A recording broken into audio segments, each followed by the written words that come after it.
Sai Pallavi ladies super star గా ఇండస్ట్రీలో పాతుకుపోయిన ఈ భామ తాజాగా అమరంతో ఎంతటి సక్సెస్ కొట్టిందో తెలుసు. ఒక దశలో ఈ సినిమాకి మెయిన్ ఎసెట్ సాయి పల్లవే అన్న కామెంట్స్ వినపడ్డాయి. ఇక తాజాగా తండేల్ సినిమాతో సందడి చేస్తున్న ఈ ముద్దుగుమ్మ మూవీ ప్రమోషన్స్ లో జోరు చూపిస్తోంది. వాస్తవానికి ఈ సినిమాకి వచ్చిన బజ్ కి కారణం సాయి పల్లవి అనే చెప్పాలి. ఈ క్రమంలో జరిగిన ఒక ఇంటర్వ్యూలో సాయి పల్లవి అలవాట్లు, ఇష్టంగా ఏం తింటుంది, ఖాళీ టైంలో ఏం చేస్తుంటుంది వంటి ప్రశ్నలకు ఇలా సమాధానం చెప్పుకొచ్చింది.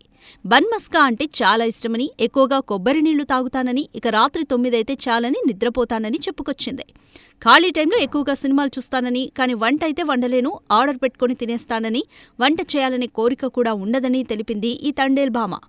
మొత్తానికి సినిమాకి ఇలా ప్రమోషన్స్లో పాల్గొంటూ తన వంతు సపోర్ట్ చేస్తున్న ఈ భామ తండేల్కి ఎలాంటి సక్సెస్ అందిస్తుందో చూడాలి.